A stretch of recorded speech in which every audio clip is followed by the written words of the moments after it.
Australian Prime Minister Anthony Albanese has a pretty decent pay packet as of 1st of July 2025 of around $622,000 per year. For comparison, US President Donald Trump gets $400,000 a year, or approximately $614,000 Australian at today's exchange rate. So yes, our Prime Minister earns slightly more than the President. But on top of that, as most of us would suspect, there are a whole bunch of other expenses funded by your taxpayer money. This is the Independent Parliamentary Expenses Authority website, whose job is to publicly report on the work, expenses and travel of all federal parliamentarians and their employees.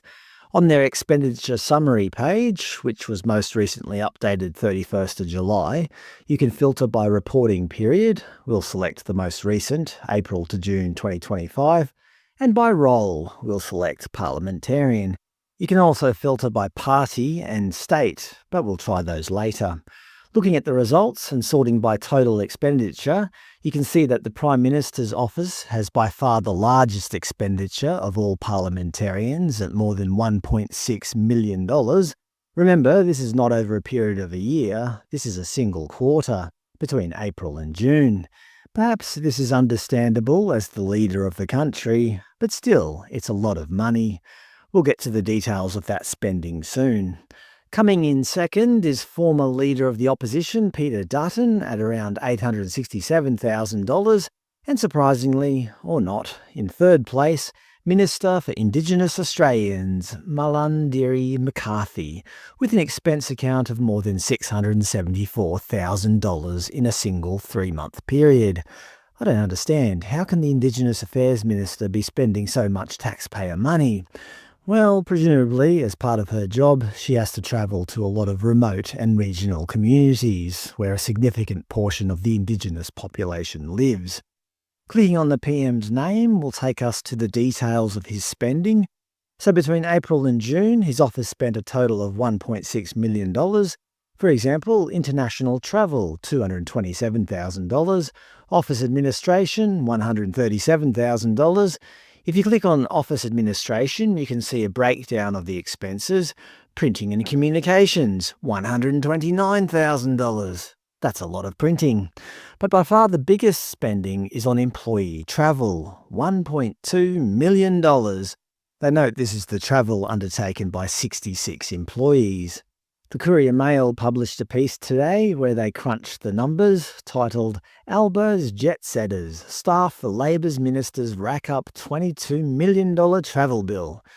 They wrote that more than 570 staff attached to Albanese government ministers and assistant ministers slugged taxpayers a total of $22.5 million for flights and accommodation in a year.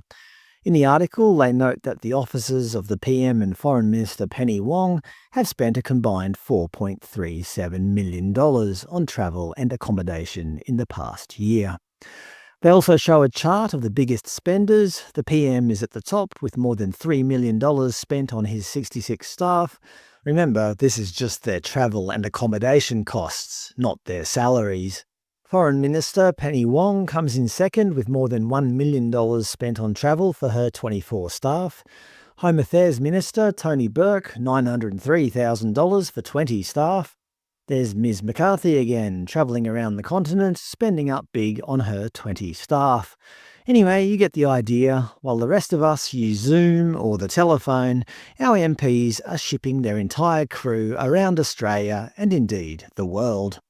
The article also included some information about Minister for Climate Change Chris Bowen, who, while simultaneously telling Australians that they must achieve net zero by 2050, was racking up his carbon footprint by flying him and his staff around the world, spending $55,000 in a single trip to Singapore and the US late last year. You can see the evidence on the IPEA website for October to December last year, where he spent $611,000 in expenses in a single quarter, of which $290,000 was spent on his 16 employees' travel expenses at more than $50,000 per international trip. It's tough being a climate change minister, flying to all these exotic locations to lecture everyone about emissions.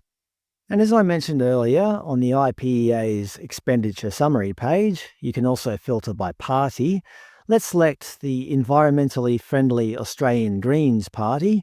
As you can see, the bulk of expenses came from the office of a one Mr. Adam Bandt, who was the leader of the Greens at the time, but now no longer an MP.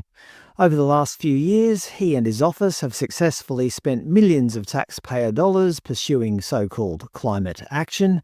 For example, in the second quarter of 2023, his 26 employees spent more than $251,000 travelling around the countryside, presumably in fossil fuel-powered planes and cars, to lecture you about pollution. Anyway, that's what our politicians have been up to, quite literally, in the sky, flying around in giant metal tubes, spewing out carbon emissions.